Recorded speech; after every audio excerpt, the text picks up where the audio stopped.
Hey, what's up, guys? It's Off Grid with Doug and Stacy. I'm Doug. And I'm Stacy. And today we're going to talk about some vitamin D. D is for Doug. Dandy Doug.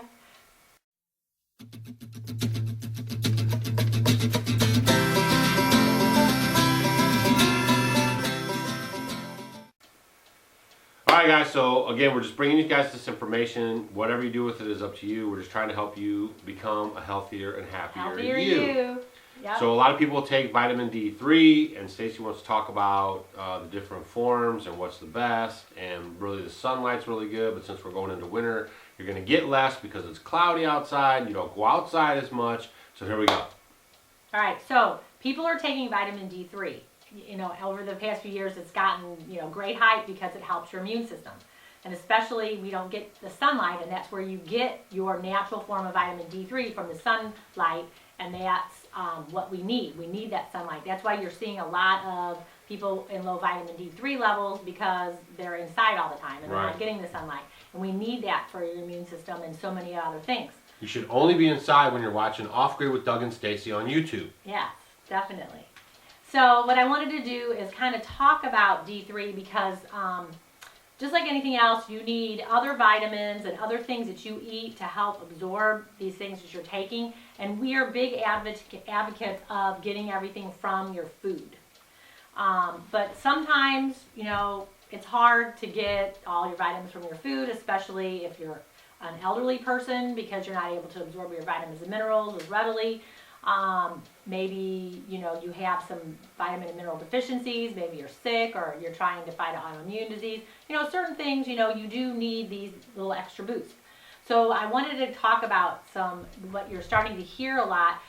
People they're saying don't take so much vitamin D3. What it's doing and causing in people is like stiff joints, kidney stones, achiness, things like that. Because basically, D3 goes into your body, and what it does is it takes the calcium into your body. And it helps you, they say take D3 so you guys can have strong teeth and bones, right?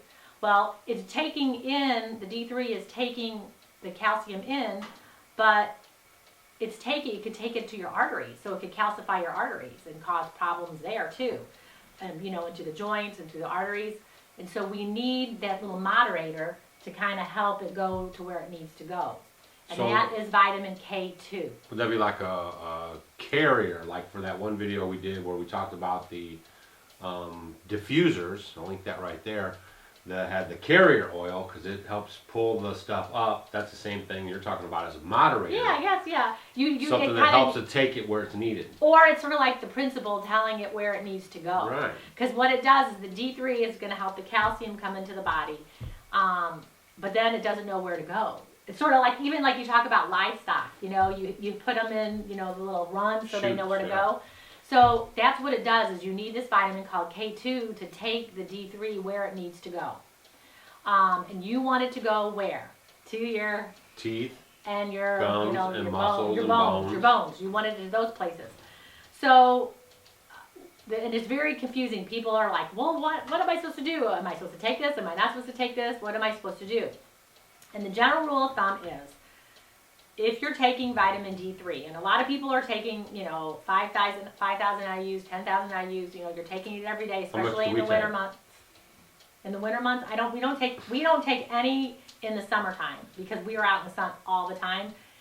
You want at least, 20 minutes of sun where it's directly on your skin, and you're out doing your thing. I mean, and if you can be out longer than that, definitely do that. But in the winter, the sun's farther away, you're not getting as much.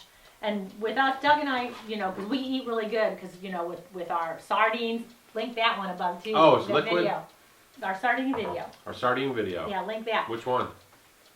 You can link a couple of them. We did a couple of them, then you quit doing them. Yeah. I love sardines. You guys, if you haven't watched sardine videos, watch the sardine videos because it really makes yummy food. And sardines are one of the healthiest foods. I think that's the name of it, one of the healthiest foods, sardines. Yeah. It is one of the healthiest foods. It's loaded with lots of vitamins. So is D3 always liquid? No, you can get it in supplement, in pill form. But on the D3, we do about 5,000 IUs a day. But what? And that's kind of low, but because we eat pretty good. So what I wanted to talk about is when you take your D3, you need to be either getting in supplement form vitamin K2, and you're able to find it now at the stores. Before you weren't able to, but what you want to do is get K2, and the K2 takes it, like I said, to where it needs to go, to your teeth and your bones, your calcium. So K2 is found in one of my favorite things, grass-fed butter. Oh, grass-fed butter, yeah. K2 is in grass-fed butter, and grass-fed butter is just filled full of healthful things. Everybody should be eating butter. Butter got a very bad rap, you know. It has good cholesterol in it, which is great for your body. And cholesterol does not cause heart disease. There's no proof on that at all whatsoever. It just really between, 1940s, 1950s. I mean, everything got a bad rap. Everyone stopped eating butter. Heart disease went up. That's right. They want you sick. And butter is just great. It's got a great source of vitamin A into it, and it is very easily absorbed. Vitamin E is very easily absorbed into your body. And if you're low in like vitamin A, if you're not cooking with butter, especially in the elderly, it's a big contributor to night blindness. So if you can't see good at night, especially as you get older, it's probably because you're low in vitamin A. And grass-fed butter, not just pasteurized, commercial butter. You make sure it says grass-fed butter. Kerrygold, Organic Valley, I'm just trying to think of some other ones. Those are the two that you can find the most is Kerrygold and Organic Valley. Or if you make your own butter, those are your best. You want grass-fed butter. Grass-fed butter. And that's where it's really high in vitamin K2. So butter, we use it because when you are eating your food, because vitamin A is an oil or fat-soluble vitamin, it helps you to absorb these things better. So if you're putting butter on your vegetables, you're going to absorb those vitamins and minerals more readily. And it is easily digested. It's good on your liver and your gallbladder. It's wonderful. So butter is better. We love butter here. So it's a great source of vitamin K2. Also, egg yolks.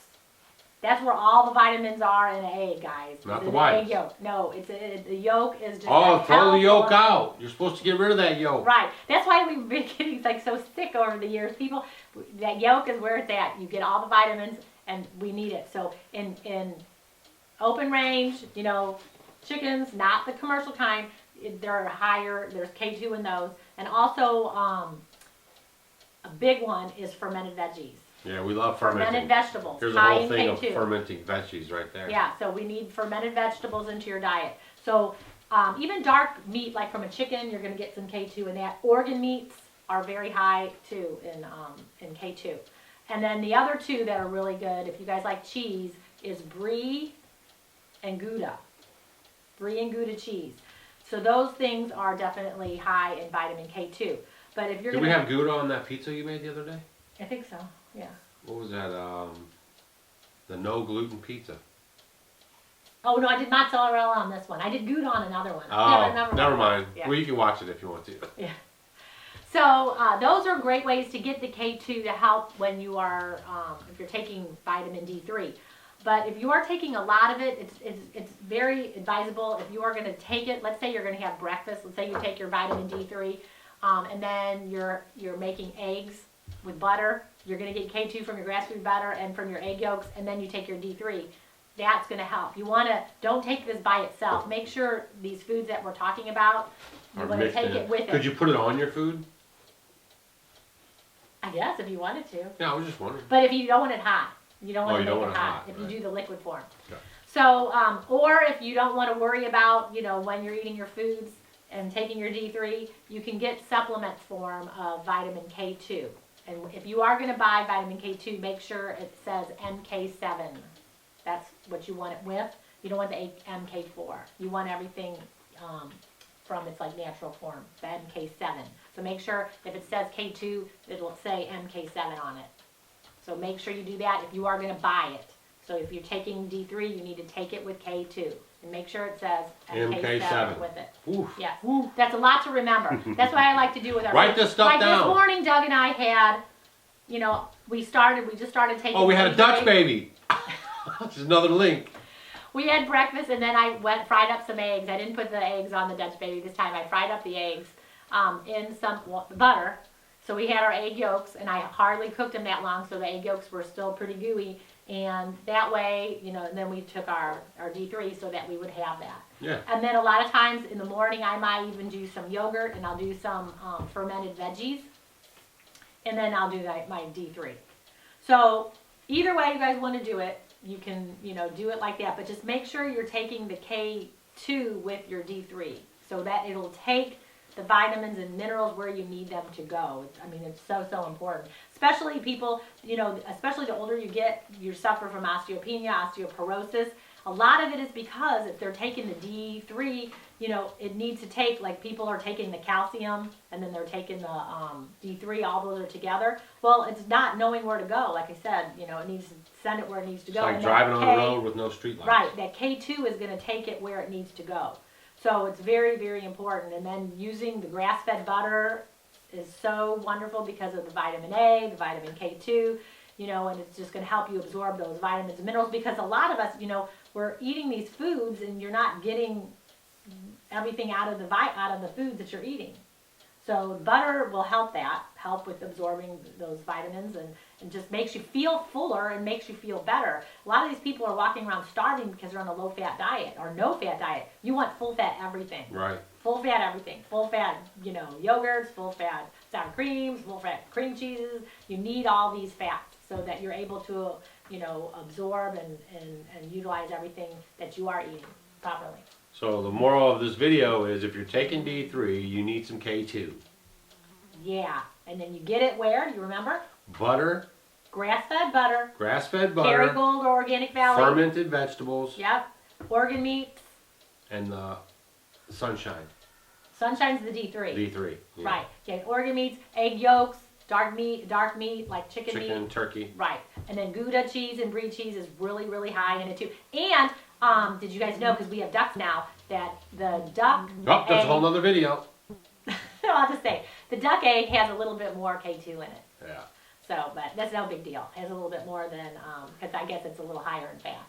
But, Cool. yeah, that's all. Just a quick one. Just a quick tip on Try D3. to utilize to get your vitamin K2 in if you're taking massive doses Which is of has to be D3. MX7.